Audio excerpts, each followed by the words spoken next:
Something Strange, an X-Files Rewatch podcast. I'm Nick. And I'm Kim. Do we have any news? I've got some more FileFest updates. Well, that's something. So, as we've been saying for the last few weeks, this is FileFest. It's the largest X-Files fan convention that is running August 30th to 31st at the Mall of America in Minneapolis. So, we have another special guest announcement. This time it's Brendan Beezer, who played Agent Pendrell. Poor Agent Pendrell, shot for no good reason.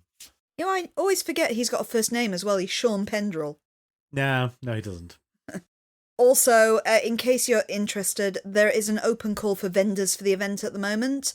They still have space if you would like to be a vendor at the event. You just have to visit filefest2025.com/vendors to fill out their application forms. So as always, that's FileFest spelt PHILEFEST, so filefest2025.com/vendors. Cool. I don't have anything, so I'm guessing we have to go to a Nightmare Hospital. It's not the first time in the X-Files. No. Might be the last. So, Audrey Pauley, directed by Kim Manners, written by Steven Maeda, and first broadcast on the 17th of March 2002. Guest stars Tracy Ellis is Audrey Pauley, who we briefly saw in Oubliette, so I think we did her back then. So there's also Stan Shaw, who was Stephen Murdoch, who was in Fried Green Tomatoes, Snake Eyes, Jeepers Creepers 3. Not as bad as Jeepers Creepers 4. Jack Blessing is Dr. Jack Fraziers. He has now passed on, so his last film was posthumous, but I'll get to that. He was in American Tail, Fievel Goes West. Megamind as the newscaster. Paranorman. Missing Link, which was his last film. Star Trek Deep Space Nine. And Maximum Bob. And Vernee Watson-Johnson was the nurse, whose big thing was 15 episodes of The Fresh Prince of Bel-Air. The big one that took me by surprise is Batman, Mask of the Phantasm. If you haven't seen that one, I think some people do consider it the best Batman film. Actually, outranking any of the live-action ones by quite a margin. After driving home from work, Reyes is struck by a drunk driver and transported to a hospital, where she was received by Dr. Praziers and Nurse Edwards. She soon slips into a coma. Reyes wakes up moments later in the same room all alone. Running to the door, she discovers that the hospital is floating in a void. She soon finds two other patients, Stephen Murdoch and Mr. Barrero. They assume they are dead. Reyes, however, maintains they are still alive. Meanwhile, Scully tells Doggett that Reyes is brain dead, a fact that Doggett refuses to believe. Prages informs Doggett and Scully that since Reyes was an organ donor, in a few days her life support will be pulled and the hospital will harvest her remains. In the floating hospital, Reyes sees a woman standing in the hallway, who Monica follows, but then the woman disappears. At that moment, Barrero begins screaming as engulfed in blue electricity before disappearing. In the real world, it's revealed that Barrero, a fellow comatose patient, has had his life support removed by Reyes. Nearby stands the mysterious woman that Reyes encountered, Audrey Pauley. Doggett begins looking into ways to save Reyes, noting an anomaly in her electrocardiograph that suggests stifled brain activity. While visiting her room, Doggett runs into Audrey, who tells him that Reyes' soul is not gone yet. Audrey walks to her room in the basement, where a model of the hospital has been built. By concentrating her mind, she's able to move into the floating hospital where Reyes is trapped. Once there, she finds Reyes, who asks her to tell Doggett he's a dog person, a reference to a conversation the two had before Reyes' crash. After relaying the message, Doggett is determined that Reyes is not gone, and following Audrey learns about her hospital model. Meanwhile, Nurse Edwards confronts Reyes about an injection she saw him give Reyes. He kills Edwards to cover his tracks. Later in the floating hospital, Stephen collapses and disappears when he too is pulled off life support. After Doggett is spotted with Audrey in the basement by Reyes, he begins to worry that she could expose what he is doing. He injects the same drug he used to kill Edwards, but Audrey is able to concentrate and move into the floating hospital one last time. She informs Reyes that the only way out is to jump into the void. Reyes does so and wakes up in the hospital bed moments before her organs are to be harvested. Doggett runs down to Audrey's room only to find that Reyes has killed her. Doggett manages to capture Reyes before he can escape. Thank you. I think you best exemplified the problem with this episode. Oh, did I? Yeah, you said it's an episode of the Twilight Zone. Yeah. That's just how it felt to me. It's particularly those kind of slightly ropey CGI shots with the hospital just spinning in the void. Yeah, it's notable that they seem to be struggling budget-wise in this episode. That was something that one of the critics of this episode did pick up, actually. It had overwhelmingly positive feedback, surprising. Well, I don't think say surprisingly. Critics love this episode anyhow. I'm a bit surprised. But I think Alana Reid of The Companion, who even though she was very complimentary, kind of argued that the narrative felt more like a Buffy or Charmed episode. Yeah, I can see that. I think it's one problem with the X-Files is there's no particular reason why you can't do this episode. It just doesn't seem to fit with the rest of the series very well. Well, we did indicate previously that the writers for season 9 were encouraged to try and do new and different things. Oh, yeah. So that could be why we have so many episodes this season that do deviate from the X-Files model. They do, but then the X-Files didn't really have a consistent format anyway. I did think it was kind of interesting that this was another Steven Maeda episode, because I think his last one was 4D, and the two episodes do kind of mirror each other quite interestingly. They do. I think 4D was more along the lines of what I expect from an X-Files episode. This one is... But you are just essentially flipping the protagonist in peril. So 4D was a very Reyes-centred episode with Doggett in a hospital bed, and now the kind of worm's turned. Yeah. At the same time, though, I'm not sure why we're trying to do this Monica-Doggett relationship thing. I understand what they're doing, and I see what they're trying to do. With hindsight, we can say, there's no point doing this. This is a complete waste of time. Especially when by this point they must have known that the series was being canned, because season 9 is, well, very well known to be a ratings slip. Yes. But also, they're really trying this episode to make Doggett and Reyes have this connection, and there's a lot of, they're on the verge of kissing each other at the start. Yes. So the sexual tension is there, that's fine. But it's kind of like, we can look into underneath, it's how Doggett could spend time with Monica, I don't understand. I don't actually buy them as friends. They've got sexual tension, but actually spending time with each other, they're really different people. It's true, but then again, as everyone always argues, opposites attract. Yeah, I think that's been debunked quite thoroughly. People sort of say, no, you're best off being with someone who's similar to you. Yeah. They're linked by trauma as well, which probably isn't the best building block for a relationship. No. Because wasn't it, she was an investigator on the murder of his son. And also had a psychic vision. Let's not let go of that one. Mm. Because that was the one that they referenced in Empedocles. Yes. Which turned out to have nothing to do with anything. Confusingly. But I think it's a problem of, I can buy that Robert Patrick and Annabeth Gish have good chemistry. I don't think their characters do. No. They're both fine actors, though. I think that's the problem with it. It's like, neither of them... I feel we're getting to the halfway point of the series, and the problem is that I remember really liking Reyes, but every episode is, oh my god, why is she here? Interestingly, one of the more savage reviewers of this episode, there were a couple of detractors on the list, but it's almost overwhelmingly positive, was Jessica Morgan from Television Without Pity, Okay. who refers to the character throughout her review as Moronica. That's too harsh, I feel. But I can kind of see where we're getting at here. She's just doe-eyed and confused, and she takes a long time to figure out what the hell's going on. Well, I suppose there is that. I mean, I don't know, some of it I think is pop culture familiarity, and you can't necessarily expect a character to be as familiar with the audience watching a TV show. In terms of, from the start, the Twilight Zone feel to it was very apparent. But Monica also believes that she's low-key psychic and also the reincarnation of a kind of turn-of-the-century sheriff. That's a good point. So wouldn't she be a bit more quicker to get on the page and figure out the fact they're kind of in purgatory? Yes. Except also not.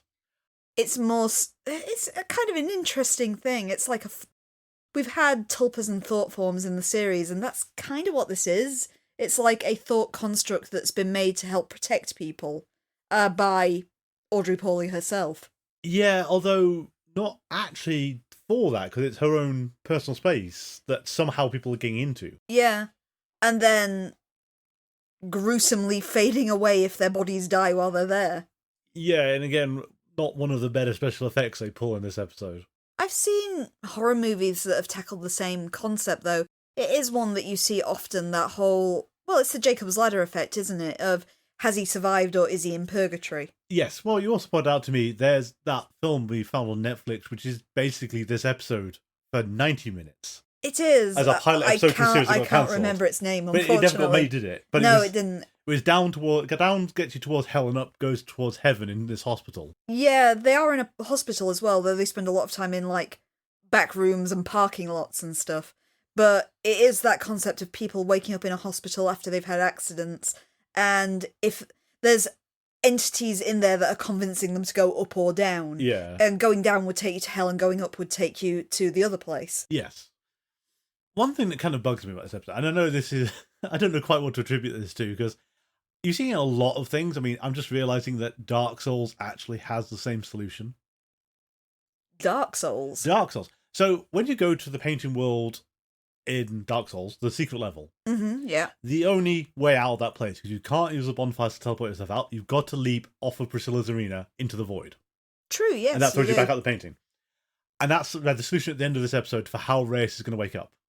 She's just got to dive into the abyss, essentially. Yeah. But what kind of annoys me about it is it's that she sort of went out there straight away and saw the void, and then threw a coffee cup out, and it just gone fizzled. And it's like, oh, don't want to do that. And they say, but yes, you do. But also, shouldn't there be a coffee cup lying in front of the model now or something? Or a coffee cup has appeared somewhere? Yeah. That's actually a practical stunt as well. It was commented on this episode that Annabeth Gish did all of her own stunts, and that's a 30-foot dive off a kind of loader that she's done to make that effect of falling into the abyss. I'd say that should be cool, but again, from the actual visual on screen, is you can't tell. No. It's wasted. It's not, the end of Die Hard where it looks suitably dramatic. Oh, yeah. Alan Rickman falling off the building. Yeah. That one you can appreciate, I don't know quite how they did it, because it's a drop, but it's not that high. It's not very high, but also reportedly they dropped him without warning, which is why he suddenly has that look of shock on his face as he goes. Yeah, you get into that difficult thing of, most of the best anecdotes of people, of actors, is when they aren't acting, and it's why do we pay these people then if you get the best reactions by putting them into trauma? At the same time, don't do that. Anyway, back to this episode. So you have this kind of interesting setup we've got for it. I'll give that. I don't think it's a terrible episode. It's not very memorable. But, no. But I do kind of like this waiting room for the dead sort of feel to it. I'd have liked it to be more of an actual interstitial place or something. It'd be not something that's recently happened. Because I think the weirdness of it, and I do appreciate the X-Files has a tendency to not explain things fully, is why is it only this one doctor's victims who are put into comas who wind up in the waiting room, and not everyone who sort of is in a coma in the hospital? Yeah, that doctor gives me pause as well, because this is a plot point we've seen in the extended universe before. Because it's the plot of Diagnosis Jimmy. Yeah, so we don't have any idea why this guy's doing it. Let's give it credit, it's better than Diagnosis Jimmy. Oh no, it is, but... Well, it does kind of hinge on real-world cases. There are cases of doctors poisoning patients in this way, which are always shocking, because you've got someone who's completely vulnerable who would expect doctors, physician do no harm to take care of them. It puts me in mind of the Michael Crichton film Coma. I've never actually seen it. Okay. I've only seen it one time, and I'm working off memories. This is like 20 years ago I saw this, possibly even more. The whole point of that was doctor has got one of the operating surgeries has got a special thing set up, so he gives them carbon monoxide, puts them into a coma. Okay. They then harvest the organs for profit. Oh. That's the missing link, I think.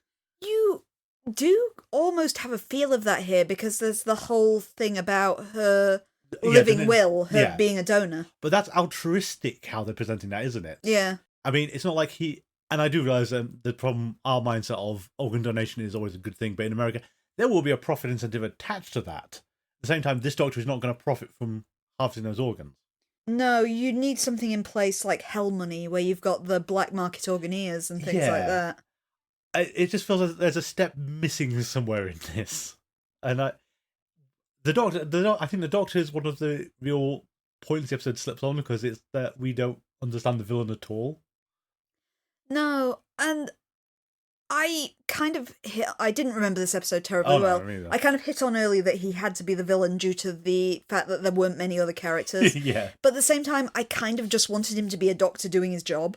Yes, like Diagnostic Jimmy again. You know, like Doggett was so dead set about them turning off Reyes's life support despite her living will, and him just to be the villain on the part of he's saying, no, we've got to turn it off, her will says so. Yeah.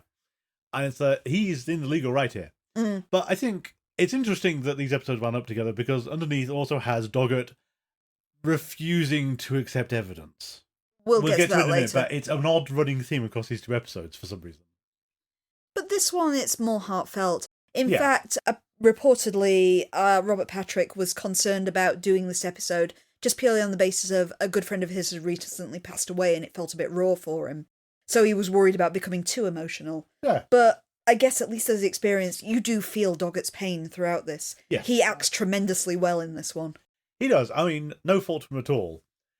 But you have got a weird collision in this, I suppose, that Doggett has kind of wound up in a Mulder role again. Because we've got Scully saying, yeah, according to all science, she's dead. And Doggett just says, I refuse to believe that. Like, that's how Mulder works.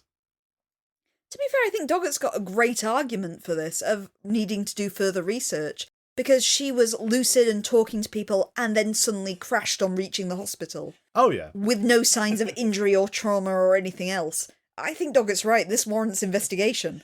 It does, although I think Scully is very quick to sort of dismiss things out of hand these days. Yeah, but we've talked about Scully and First Aid before. Well, it's fair. I do feel as well, though, that in terms of our serial killer, getting caught by the nurse feels really sloppy for someone who apparently just gets away with this very effortlessly.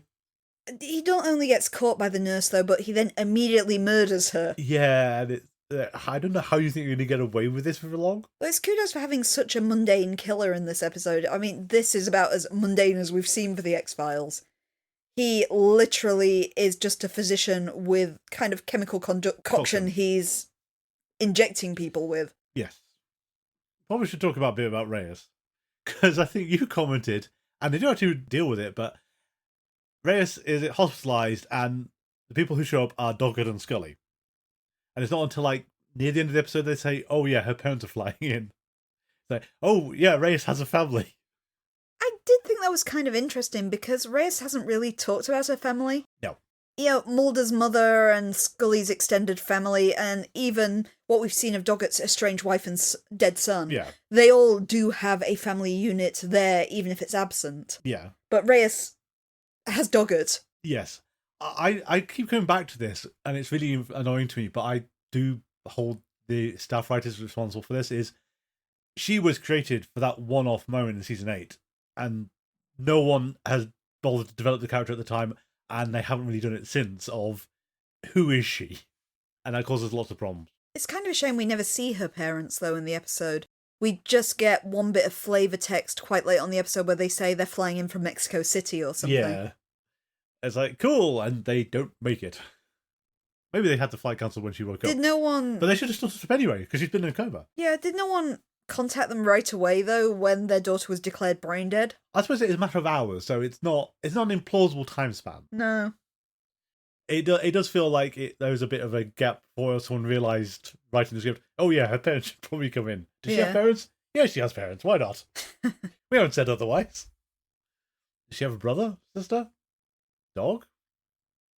I don't know how the FBA works, but if her parents both live in Mexico City, does that mean she's not a US citizen?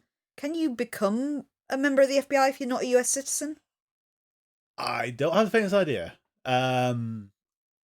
I think it's you, as long as you're a US citizen, but however many you manage to do it, you'll be okay. I'd be curious how she gained citizenship, though, and things like that. Again, it's backstory we haven't had for Reyes. That's fair. We only found out in John Doe that she was actually Mexican. Yes, it has, that came out of nowhere again. It just strikes me that being in the FBI is probably one of those jobs you can't have unless you are a citizen. I imagine so, man. But it feels, therefore, that Reyes has got all this backstory we don't know anything about. Nope, and won't, we can safely say as well. What a pity. Yeah, I mean, again, she was never intended to have the role she's wound up with, and no one's put the work in to actually prepare her for this. Mm. and that causes problems. And it's annoying because, again, I want to like Monica Reyes more than than it sounds like. She's such a nice, bubbly character, but she hasn't really been given a lot of time to shine. No. I think we could have played Monica a lot more interestingly, given her personality and her kind of boundless optimism. Yes. Which is something we haven't seen in a mainstay character. The closest you've probably got is the girl from accounting. Yeah. But given that the tone of the X-Files is usually unrelentingly dark, and both Scully and Doggett are quite dour characters, having someone who was that positive would have been really interesting to play into. It would have. I mean, I'm just sort of thinking out of nowhere. Was it a mistake to make her part of the FBI? Could you have really changed the dynamic of the series by putting her outside the organization, and they have to keep going to her as basically make her like Chuck, but more integral? Yeah, I was thinking Chuck or the Lone Gunman. She's some kind of outside contractory, advisory sort of person. Yeah. And so she can't do the internal FBI stuff because, to be fair, she doesn't really do any of that anyway. And there's a whole load of awkward stuff you'd have to do to make that work, but I do wonder if she shouldn't be an FBI agent. You'd have the equivalent of the police calling in Sherlock Holmes as a consulting detective. Yeah, that kind of thing. And it'd have to be, maybe you could have like clandestine things of they cannot let anyone know they're doing this because they will get in trouble. But they don't have any choice except to keep going to her. It's an idea, but that's a whole... You do have framing. It's like, I go back to it often because I'm a gamer, but things like Yakuza, where you have in the early games Date, the police officer, who's really good friends with a former Yakuza guy. Yeah. And you get this odd kind of buddy cop dynamic there. Yeah. There are ways they could have done this, and... At least you're kind of on the button in the fact that this was, in terms of ratings, the least successful series of the X-Files. And it shows this is in its death throes, essentially. Yeah. Before the revival, of course, which was many years after the fact. Yes, and it's always debatable how much is because David Duchovny's out. Given 8, presumably suffered in ratings, but he was still around so much it didn't actually... Well, you bear in mind they didn't think they were going to get a season 9, No. so you did see the start of the ratings dip in season 8. I mean, I think one thing at least, it hasn't felt as exhausting as season 7 did.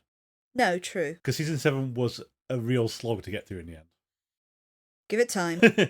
Oh yeah, I'm not looking forward to a lot of this, and some of the episodes haven't been great, but it's not feel tired. I think the problem with the season for me is when you say some of the episodes have been okay is about all I can give it. Yes. As nothing has really sparkled. No. There's been nothing I've watched and thought, boy, that was a really stellar episode, that's going in the top 10. Yes, I was actually thinking the other day of when we're going to get to it sooner rather than later, of the overall best and worst of this series, and I was thinking, so what in season 9 is going to make the list? It's case of, well, no, okay, Fight Club is going to be the number 1 worst episode of the entire thing, because I don't think anything even Tesla approaches it. Suspicious. It's a tough call. They're both bad, but at least Tesla Suspicious, I think, had an idea. Fight Club didn't. Fight Club was, what even was that? Yep, no, I see that. There are a few episodes I absolutely loathe with a passion. Though we haven't actually had any loathing episodes this season, I don't think, yet. No, I think that's probably it's just general mediocrity rather than... It's more it's forgettable than it's staggeringly good or bad. Yes. And it's odd because I think we were certain that we'd lost Vince Gilligan by this point, but it turns out no, he's actually still there. Yeah. And we thought that was possibly one of the reasons, but no, he's still around. Didn't like his episode much, but everyone else did, so never mind. I think we need Darren Morgan, to be honest. Put a pin in that. One of my favourite anecdotes about the revival involves Darren Morgan. Yeah. We're getting away from Audrey Pauley again. What haven't we discussed? Well, we could talk about Audrey Pauley herself, and I was going to say, I don't think her surname actually comes up in the episode. I'm not sure it does either, you know. No, it's the title of the thing, and yes, I know she's called Audrey, but I don't think they actually say Audrey Pauley at any point. No. I think my biggest problem is kind of typecasting. Her character's very similar to the one she plays in Oubliette. I'd go further than that. I'd say it's almost exactly the same. You've got that kind of same social awkwardness. The difference between them being in Oubliette, it was because of years of trauma, because she was held in the basement by essentially Buffalo Bill. Yeah. And in this one, it's inferred that she's got some kind of cognitive disorder that's at least in part dyslexia. Yeah. And because she can't read for whatever reason. But she also talks about how she can't cope by herself. So I'm assuming it goes further than her just being dyslexic. Yeah. And I don't know if it's good or bad, because I mean, some of the X-Files episodes, not knowing all the answers works, and sometimes you're left going, there's a lot of stuff I don't understand and things I can't explain. Like, the model of the hospital. Yeah. Like, I feel we did need a bit more about why she has that. I just took it that she thinks that she's rubbish and she can't do anything, but she's made this beautiful kind of doll's house model of the hospital that's absolutely perfectly detailed as well, other than the fact that she can't write the signs because of her disorder. Yeah. But I mean, but I don't think she says that, though. It's like one line to say, I'll say, I made this. It took me however many years or something. Yeah. It would have been nice. I mean, and also, I don't know how much they let into she made that, and that's why the sets of the hospital look kind of cheap, because you're blowing up a doll's house to life size. Yeah. It's not going to look, the things are going to look off when you do that. I really liked how the things that were off about the hospital made sense when you know about the doll's house, though, because it was, as you say, the fact it looks kind of flimsy, and the fact that Reyes can't read all the documents in it. When she explains the fact that when she sees letters they get jumbled up, suddenly that little detail makes sense. Yeah. Where it's initially something that's just kind of off and creepy. Yeah, and how, there's a load of doors that just will not open. Yeah. Or it could just be a Silent Hill hospital on that basis. No, that's the lock is broken. It's locked. Thanks, James. Yeah, or the lock is broken. Yeah. If it's broken, not open it. Yeah, true. But yeah, I think you're right about the whole possible typecasting. I mean, it also feels like they've recycled extras a bunch of times, and even some of the prominent ones, but given Oubliette was actually, very well received and sort of highly regarded, it feels really odd to get her back as another character. It's not like when we've recycled Kryzik from Genderbender. Yeah. Where he's quite a background character and the focus isn't really on him. You can forget he was there. Yeah. Or some of the other people who've been in multiple episodes, but they're usually doctors or friends of people who just sort of die off in the background. And yeah. She was such a central point of Oubliette. To do this to her again is... And as you say, Oubliette is a really good episode as well. So then to reuse the main character from Oubliette in a very similar role, in another very central role as well. And this is going a bit too meta, but if you want someone who looks like that, Sarah Paulson was definitely in the industry by this point. I was thinking Sarah Paulson when I saw it as well. Especially Sarah Paulson as Merliane in American Gothic. Well, that would be, 3 years before that?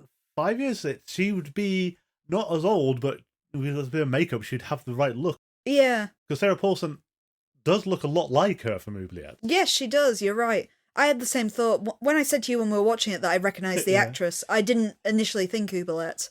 I was thinking more Sarah Paulson. I was thinking Sarah Paulson. I think it can't be Sarah Paulson. I would have noticed if it was Sarah Paulson. Yeah. But yeah, she was around. She was doing sci-fi fantasy stuff at the time. Yeah, she wasn't as big as she is now either, because really she kicked off with American Horror Story. Yes, and she was Ocean's 8 as well, wasn't she? Yes, she was. That's right. I don't know how the casting choice is done, but yeah, there was someone who looked enough like her that you could have put her in. We wouldn't complain. But anyway, do we have much else for this one? Because again, I think I understand from a critic point of view that the acting is good, and it's twofold. It's two sides to this one, because I'd say, rather than good and bad, that this is a very average episode. Yeah. Because the acting is powerful, particularly Doggett's scenes. He is tremendous in this episode. There's so much heart, so much emotion there. Reyes doesn't really get a chance to reciprocate because she's essentially in the Twilight Zone throughout this. But Doggett's scenes I thought were absolutely wonderful and great character moments for him. And I like it, as I say, as the counterpart for 4D, where we got to see Reyes kind of having a similar role while he was largely comatose, dead, or paralysed. Yeah. But on the other side of it, I just think the rest of the plot's lackluster, to be honest. Well, I would say, and we'll get to this one underneath, I think, but also we've noted it on other episodes, because it's a problem with episodic formats and doing episodic stuff, but also having long-running plots is these things do collide with each other. is we have Doggett fantasizing about killing. Doggett fantasizing about kissing Monica. Yes. That isn't going anywhere. Because that didn't come up in underneath. This isn't the start of the relationship or anything, is it? No, it's not. But he would think he would sort of make some move now. Because he's realised that life is short. Life is short. Grab happiness while you can. She is throwing herself at you and has been since the start of this season. And Doggett, I don't know what's wrong with you. Okay, maybe a lingering trauma of your dead child, but come on, that was how long ago? I think you could have possibly had some more faltering from Doggett then in that. Because I imagine it would be really hard to form a relationship with somebody who you met due to your child's death. Yes. That lingering trauma, the memories it must bring up. I could imagine you could write in Doggett having more reservations because of this. Yeah. But we don't really focus on that. Imagine the story to tell future generations. How did you and Mum meet? Well, it was after your older brother's murder. It's just an awkward situation, really, isn't it? Oh, from the other mother. Okay, right. Yeah.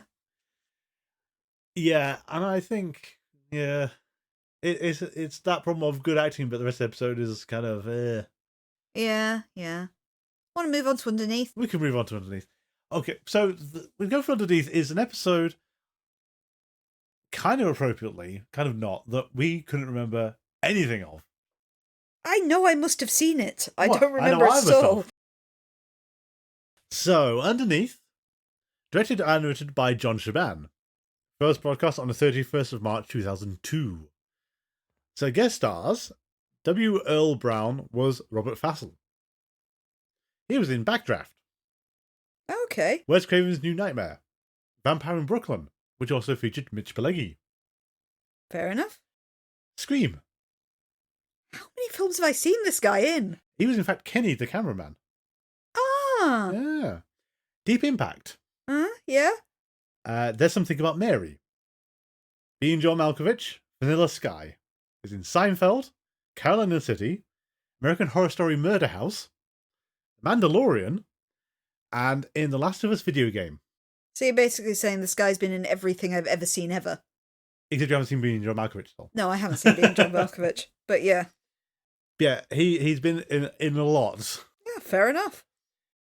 Lisa Dahl was Jana Fane, who was in Frasier, House, and The Office. Okay.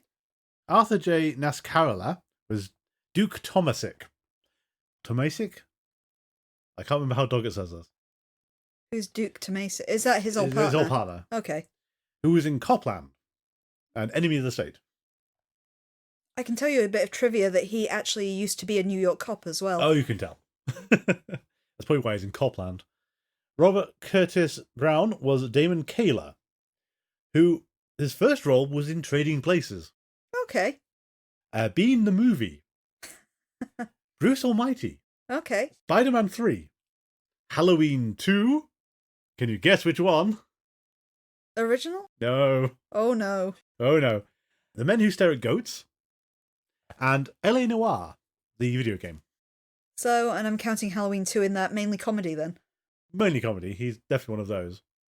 So would you like to tell us about the episode we cannot remember? I would, yes. The episode this time begins with a flashback to 13 years prior, in which we see Robert Fassel approaching a home and claiming to be there to repair the cable. As he enters the house to be approached by the confused patriarch who claims that he was never called, Fassel holds up a piece of paper to show the family who called him the repair, at which point we see blood splash the paper. Fassel looks up to see that all of the house's occupants have been brutally murdered and are lying in pools of blood. It's at this point that 2 police officers burst in the house to arrest him, and we see that one of them is a young John Doggett. So we now flash forward to the present, in which Doggett is livid to discover that Fassel is about to be released on prison due to new DNA evidence exonerating him. Doggett aggressively tells Scully to retest the results herself because he doesn't trust what has been said. He knows beyond a doubt that Fassel has to be the killer. However, when Scully does retest this, she quickly confirms the fact that it cannot be him. Meanwhile, we see Fassel leaving the police station to a mob of the press. We also notice that there is a mysterious bearded man watching him from across the street. On his release, Fassel stays in a halfway house run by his lawyer Jana Fane. We learn here that he is a devout Catholic and prays frequently while clutching his rosary beads. We also learn that he did once want to become a priest, but it just didn't play out for him. While praying, Fassel is approached once again by the bearded man, who seems to be goading him into murdering Jana. We learn later that Jana escaped harm because she was not in the house at the time. However, Mrs. Dowdy, the housekeeper, has gone missing. Fassel quickly finds her body hidden in a kitchen cupboard, cleans up the blood and dismembers her to hide what happened. As Scully examines the DNA test, which, although proves Fassel's innocence, does implicate that a blood relative was responsible. However, this confuses Doggett because Fassel was an only child with deceased parents. Reyes instead proposes that perhaps the murders are not being conducted by a person, but rather some kind of entity, something that Doggett can't get his head around. Meanwhile, the assistant DA, Damon Kaylor, arrives at the halfway house to speak with Fassel. Fassel begs him to be sent back to prison, but Kaylor refuses. At this point, he's immediately murdered by the bearded man. After learning that the DA has disappeared, Reyes theorises that Fassel's piety and his unwillingness to acknowledge the fact that he has this dark aspect to himself has given him a kind of Jekyll and Hyde ability to physically change into a more violent person. Once again, the bearded man demands that Fassel kills Jana, beating him up when he doesn't comply. As Jana finds the wounded Fassel and tends to him, she sees the bearded man in his place. While staking out Jana's house, Doggett and Reyes see the bearded man flee. While Doggett chases after the bearded man, Reyes checks on Jana and finds that she's fine. However, Reyes also falls through into the sewers where she finds the remains of many, many victims of the bearded man. After a brief fight in the sewers, in which the bearded man gets the advantage over Doggett and holds him at knife point, Reyes shoots the bearded man. He falls into the water dead. However, when they pull him out, they find Fassel's body, much to Doggett's confusion. Reyes tries to remind Doggett that it doesn't matter so long as the case is solved. However, Doggett can't understand what's happened, and it does not leave him satisfied. Thank you. You're welcome. So, it's the first episode in a while that's actually felt like an X-Files episode. Actually, a lot of critics didn't like it for that reason, because they said it seemed over-familiar. I think overfamiliar is actually a relief after mediocrity, really, but that's just us. I've got to admit, even though I didn't remember this episode at all, I actually like it. Oh, yeah. And I'll bring up straight away is the slightly disconcerting thing of, in certain shots, the bearded man looks an awful like Derek from The Good Place. You said this throughout. I did. And he Derek. does. When he seems across the street, he looks like Derek. I'm assuming he's supposed to look like Charles Manson, or at least, if it's unintentional, he really does look a lot like Charles Manson. He really does. So, I think one of the slightly frustrating parts of this episode is Doggett's right, but for completely the wrong reasons and without evidence and with everything in the world except his gut instinct telling him he's wrong. He's a good cop. Good cops have gut instinct. True, but I think there's actually studies that sort of indicate that you don't trust them. They tell you as a woman if, something feels off about someone to go with your gut. Oh, true. But that's for survival instinct. It's not for, I think this guy's guilty, though. I'd say it's pretty good survival instinct if the guy is a serial killer. True. But then again, he's not actually, well, it's very confused, isn't it? Well, he is a serial killer. It's more like the case of Jekyll and Hyde, like I said. Yes. Or Fight Club, in fact. But Fight Club actually didn't quite go this far. It is the Fight Club idea of he's becoming Tyler Durden. Yeah. But in Fight Club, he's just the persona of Tyler. He's not physically turning into him. No. Which is kind of neat. It's kind of bewildering he does this without any kind of... I think, especially given he's a pious man, though, you've got the Jekyll and Hyde idea because Dr. Jekyll was a meek, mild, well-to-do scientist, and Mr. Hyde is a violent monster. Yes.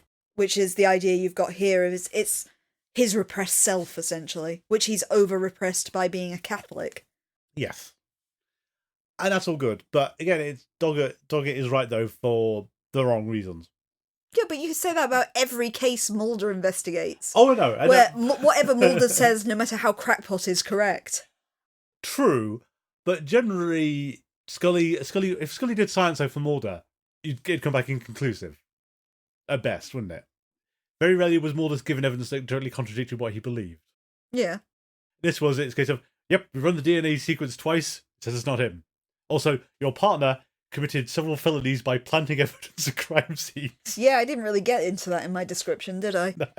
But that was part of the indecisiveness of this episode, as it turns out the fact that Fassel was only convicted in the first place because of Doggett's former partner planting evidence on the scene. It's just, I mean, again, Doggett's fine, he's correct in the end, but it's he got there with every single thing saying, you're wrong. I'm not sure why they needed to plant evidence as well, because it was so obviously the guy. Yeah, that was very odd. There was no way it could be anyone else, really. No. So, well, they kind of alluded to the whole, things weren't working out or it wasn't going the way we wanted it to. And it's, if that's true, you didn't get into that trial at all because it seemed open and shut by how you presented it. Can you find him at the crime scene? Standing there, kind of with blood on him. Yeah. With 3 dead bodies lying around him. Although I do like Reyes' side, how you didn't actually see him doing anything, you just found him at the crime scene. Which, to be fair, is how a lot of X-Files have worked in the past. It has to be this person because he was present at the time, but no, Ghost did it. That sort of logic. Yeah. It's an interesting monster idea, at least.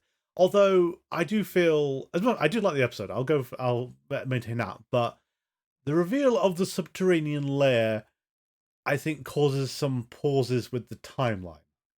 Interestingly, to make that lair more impressive, is that's entirely a set. Okay. It was built on a soundstage.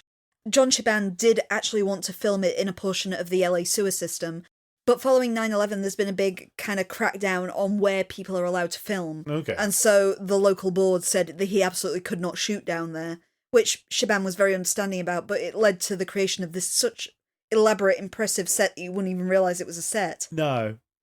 But they kind of go into the bearded man, or Robert Fassel, was convicted for 8 murders total?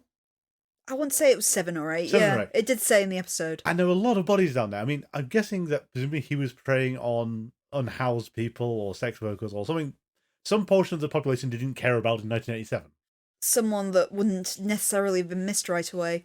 Because, of course, that's how people like Bundy got away with it so long, as he was targeting people who wouldn't be missed. Yeah. But that's a lot of people. They imply to be a lot of people down there in that sewer. Oh, yeah, you'd say there's at least half a dozen people down there in quite a extreme state of decay, so they were clearly his previous victims. Yeah, and you get into, again, you have to have some issues, but it's why did he hide these bodies and not the other body? Maybe he didn't get a chance to. Maybe not. They did burst in immediately after he'd murdered them. Oh, no, but presumably the other ones, though, he's convicted of, those other crime scenes. He's garnered the name the Screwdriver Killer in the episode, which means it can't just be disappearances, they have to know how he was killing them. Yeah, and I do want to sort of just note one thing about the whole screwdriver thing. Is, screwdriver as a weapon is fine, because it's a pointy bit of metal, which if precision force behind it, that causes damage. It'll do the trick, yeah. The trick. I can't help but think of the Mighty Boosh, where the Hitcher threatens to stab someone with his screwdriver. Let's see. The one that always pops in my head is the one from the IT Crowd with the gardener. Ah, yes. I'll be the gardener, because I'll always leave a rose at the scene of the crime. And what will your murder weapon be? A hammer. But where it falls down for me, though, is when he's actually got Doggett at the end, and he's holding the screwdriver up to his throat. It's unless you've swiftly sharpened the screwdriver, you're not doing much to his neck, just jabbing at it with a screwdriver. See, I was kind of thinking this. If you read the Wikipedia article for this, the description of the episode, it mentions the fact that all the bodies were found with their throats cut. It takes a lot of effort to slice someone's throat with a screwdriver. What the hell? Yeah. But he stabs the district attorney. Yeah, well, I guess if you jab someone in the neck with it, that's gonna do it. You got all those veins and arteries in your neck. But you need more force. I mean, from that angle that he had Doggett at, that you're not going to be able to do that very easily. Oh no, you're just gonna nick him a bit. Possibly crush his Adam's apple or, wind him, but you're not going to do that much damage to him. I don't know, there are a lot of things you can do damage on in the throat. I know, but it doesn't have the threat. I can understand the threat they're trying to get at, but if you think about it, that's not going to do it. No, I doubt it. Not with a weapon like that. No. Do we chalk this up as well to another instance of Doggett, you're going to have to accept the supernatural because what you just saw happen is impossible. I don't know who to cite this to, I'm afraid, because I can't remember whether I read it on Reddit or it was actually one of the critical reviews I read. But somebody commented on Doggett's attitude and episode order, essentially. Okay.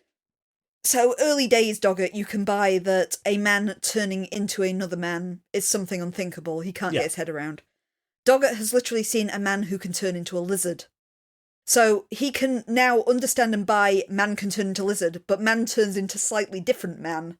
Yep. That's too far. Or man turned into metal slowly. Yep. Because he suddenly saw the hole that the guy left afterwards. Yeah. The weirdness on the oil rig was Mulder. I mean, I don't know what his explanation for what's happening then. Literally Batman. Literally Batman. So yeah. Doggett's seen a lot of things that are weirder than Mr. Hyde. Yes, by quite a margin, but this one is just beyond the pale, apparently, for him. I think, technically, and this is a way better episode, it's more like the creature that's in Chimera. Do I mean Chimera? Yes, I think I do. The one with the ravens. Yes. Because that, again, it was a woman whose essentially repressed anger and resentment had turned her into a monster. Yeah. This is a lot more calculating with his, I don't know, kind of Charles Manson. Not as confusing as Chimera as well. Oh, the dark half, it works like the Stephen King story as well a bit, but it's that kind of, it's a bit more normal than the Chimera. It is. More mundane, and that's probably a good thing. There are some bits and pieces of it. I think we discussed this, I think, but I forgot to mention it, is I understand it's probably just editing and framing and everything, but it does look like his death lair is underneath his defense attorney's house. Or at least within like a mile. I could buy this. It's in the sewers. You don't know exactly where his centre of operations was previously. Maybe it is close to there. I know, it just feels like one hell of a coincidence. And they do run around in the sewers a bit too, so it's not directly under the house. I know, but it does feel a bit like it's right underneath her. We're not getting anywhere with the Reyes and Scully problem, though, are we? You mean having to split one role? Yeah, because it's very transparently... Because Scully gets sent off to go and redo DNA tests. Great. Unfortunately, that seems to be all she's allowed to do. And Reyes gets to go and talk to other people while Doggett is busily not sleeping. Actually, Scully gets some kind of interesting bits in there. I kind of want Reyes to give Doggett a bit more support, but Scully gets a whole extended scene where she goes to the police department as well, because she's the one who gets the first photo of the bearded man. That's Reyes. Is that Reyes? That's Reyes. Oh, sorry. But Scully gets the bit where she gets to interview with the man and kind of connects with him over Catholicism. Yeah, that felt... I think I was wondering if they were going to bring that up, because it felt like the kind of thing where you might have forgotten that Scully is Catholic. But Scully does make a kind of interesting connection with him when she sees him playing with his rosary. Yeah. Saying, oh yeah, that helped me through tough times too. Which is also the neat scene where they show him the photo of the bearded man, and he, even though his lawyer's trying to shut it down, he has this very visceral reaction to it. Yeah. One thing as well is it's probably a good thing we can't remember this episode for whatever reason, but we were guessing all kinds of weird things at first because we thought that he'd eaten his twin in utero. Ah, yes. I had in my head it was going to be like Malignant. Yes. And it was going to be a twin taking control of his body. Which also isn't above the kind of things the X-Files would do either. No. Sorry, that just wrecked the twist of Malignant, but you got to see Malignant. It's even more ridiculous than I've made it sound. It's brilliant. But you just got to get to a actually kind of boring, very serious first half before it just goes off the rails. Yeah, so always expect that from James Wan. It's got to go off the rails at some point. It's a slog to get there though, because it was what are we watching? No. Malignant's a masterpiece, and people have to make it to the second half. I know, but I'm just warning people that it's a kind of a rough go because you don't understand what you're watching at first. It's a very by-the-numbers horror movie until it absolutely flips the script. Yes, it goes, oh, what the hell? But at the same time, that's kind of what I was expecting from this. We've seen it in the X-Files before. We've had, like, Kalishari has the deceased sibling controlling his twin brother. I'll say you could have Humbug as well for a slightly more comedic take on it. Oh, yeah, that's the one with the... Conjoined twins. Conjoined twins, yeah. And a few other ones like I'm trying to remember the name of the episode now. Is it Born Again with the ghost controlling the little girl? Yes, we keep bringing Born Again up. But, it wouldn't be the first instance where someone's taken control of a family member or something like that. No, and we haven't had it sort of disguise the person's DNA before. It's quite a thing to sort of do the Jekyll and Hyde thing with no outside stimulus, just on sheer matters of faith. Which should be an existential thing that Monica's fine with, and Scully should possibly be asking more questions. Yeah. At the same time, though, Doggett doesn't push back against racist theory as much as I think he should do. At the end, he kind of has the little paddy about it, where he says something like, I've not slept for 48 hours, don't ask me to explain this. But in the police station, though, when she first presents the whole, he's actually shapeshifting into this other guy because of his repressed emotions. No, her first theory is an entity, which I take means she thinks a ghost did it to begin with. It's the second one after they interview him and with showing the photo, and she comes out with this. It's how Doggett thinks this working relationship will work, given that she keeps saying these kind of things. I also kind of like the bit at the police station, which again I should keep bringing up because I forgot to mention it in my description. But it's the bit where Scully goes and speaks to the warden at the prison, who basically says, no, that guy's guilty as sin, I would never have let him out. Reyes goes and talks to him. And then he illustrates this kind of locked room mystery, where essentially a violent inmate was found dead in a corridor where this guy was mopping. And they caught on camera the bearded man walking away covered in blood, but then couldn't identify this guy. And it's, at one time, I guess it's kind of like The List even. Yeah. That would have been an X-Files episode in its own right of a locked room mystery in a prison. Yeah. I understand it's probably not a bad kind of presentation of the law enforcement mindset, or at least the worst kinds of the law enforcement mindset of, this person must be guilty. I mean, if the boot fits there. Yeah. But at the same time, it's like that death in prison was, we couldn't find Fassel. We thought this guy was walking away from a crime scene covered in blood. Got to be Fassel's fault. Because we can't identify the other guy. But Fassel was supposed to be in the wing and he's vanished. Oh, I know. I'm not disputing this. And they were turned out to be right, though. But it's you have photo evidence of a different guy, but you're certain it's the first one. Yeah. It's like, take that to court and say, what are you talking about? Yeah, but you'd also have to identify that second guy and how he got into the prison. Well, it's clearly Charles Manson. You've still got a mystery there of how Charles Manson arrived in our prison. Yes.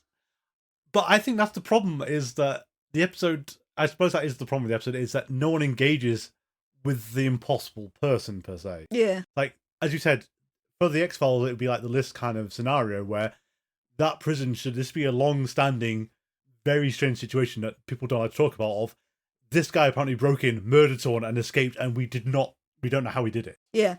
And all we know is that the other guy should be there, and we couldn't see any trace of him, but there's no evidence to convict him. That is an X-Files episode in itself, and it's kind of a side plot in this. It's odd. But it's the fact the warden isn't concerned that someone did that. It's like, oh no, it's this other guy who'd never let him out. But he's right.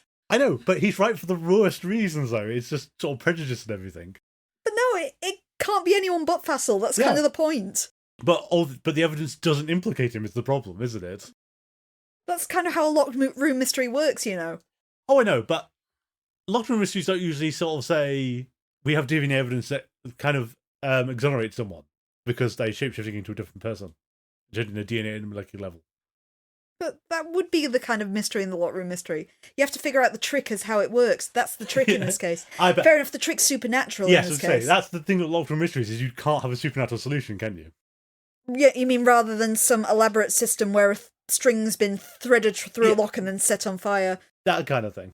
Or my personal favourite, person hides in chair. But, that kind of thing. That one? Oh, it's The Human Chair, Edgar Allan Poe. Oh, okay.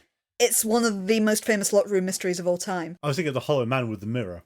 But no, just to spoil the ending, the whole thing is that the guy was in the room the entire time because he's built a specialised chair that he's hiding inside of. Yeah.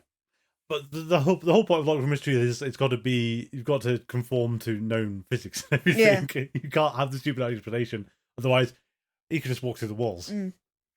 But no, I do appreciate that, yes, everyone is right, but for the wrong reasons, and it should...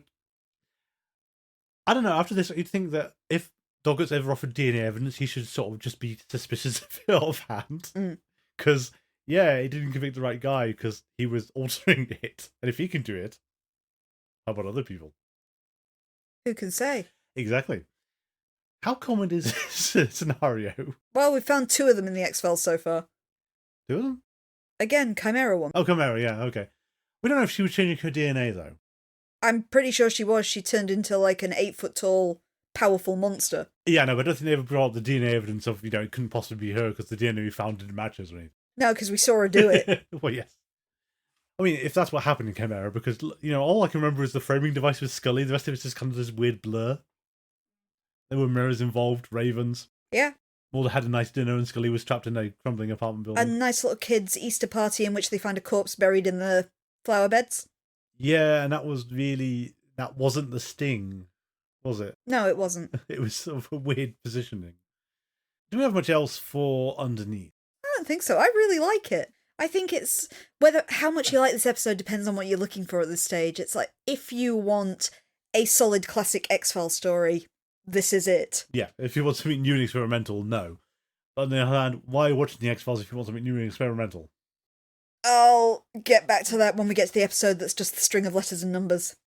But one thing I think the episode or the series should have handled as well, or Doggett should grapple with, and I don't think he's going to again, because again, episodic, is how is he maintaining faith in any institution? Given the police have failed him, science has failed him, and his gut instinct was correct, but he had absolutely nothing to back up his gut instinct with the entire time. I mean, the FBI hasn't been great in supporting him lately either. No.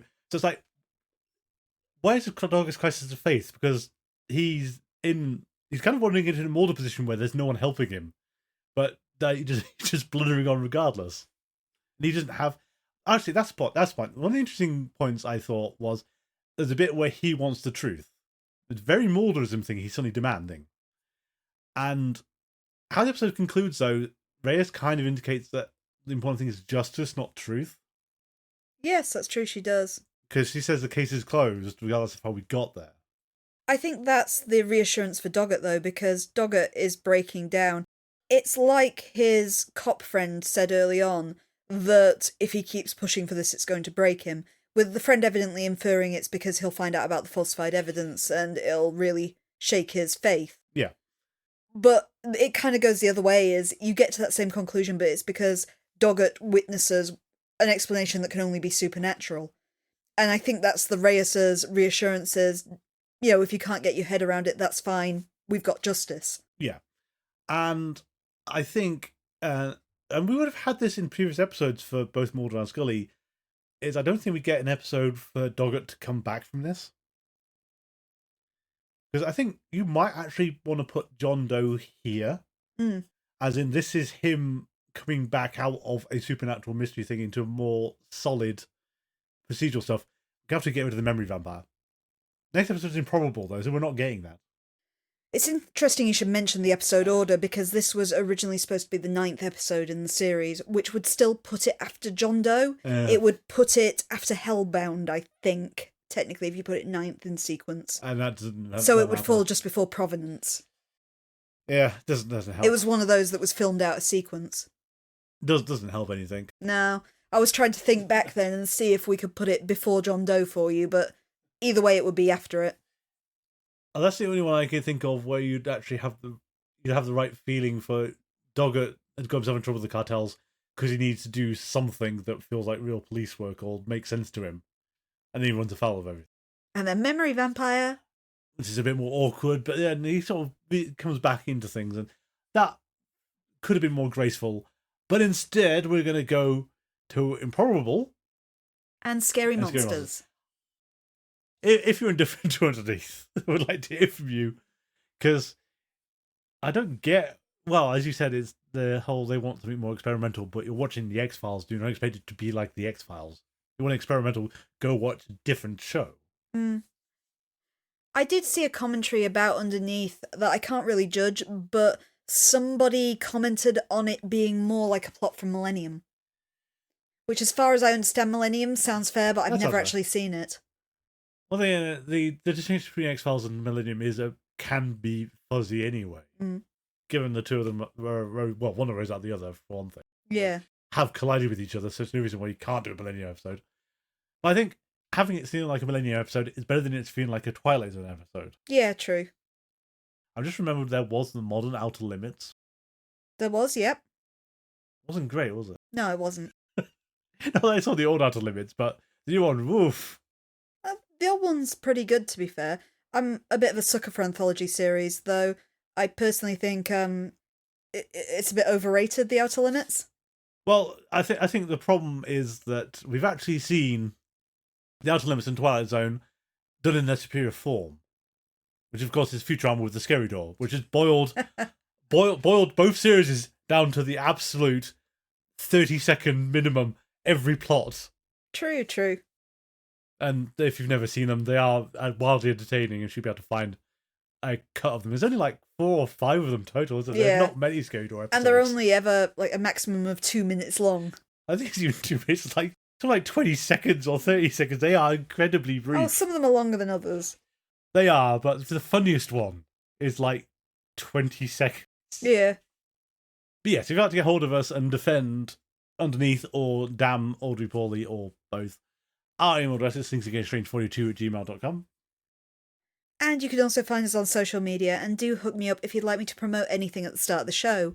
We're on Twitter and Tumblr at GetStrange42, on Mastodon at GetStrange42@universedon.com, and on Facebook, where you can find us by searching for Things Are Getting Strange and X-Files Rewatch Podcast. Also, if you're not sick of my voice right now, I also stream live on Twitch TV under the name AdverseCamber42. I'm live Mondays and Wednesdays at 8pm GMT and Saturdays at 5pm GMT, where I am currently playing Star Wars Jedi Survivor, Soul Reaver 2 Remastered, and Baldur's Gate 3, all on PlayStation 5. We have a Patreon, patreon.com/thingsgettingstrange, where for as little as $3 a month, you can get access to our bonus episodes, including our Let's Play of the X-Files game from 1998, where you control FBI agent Craig Wilmore, who sometimes interacts with Mulder, Scully, Cigarette Smoking Man, Skinner, quite a lot of Skinner, and Mr. X. And the gunman. And the gunman. Sorry, yes, he will talk to them. And he will die. So many times. He will live in the end, but getting there, he will die a lot. Our theme music is Vision by Kevin MacLeod. You can find it on Computech.com, licensed under Creative Commons by Attribution 3.0. Thank you all for listening, and until next time, please remember, the truth is out there.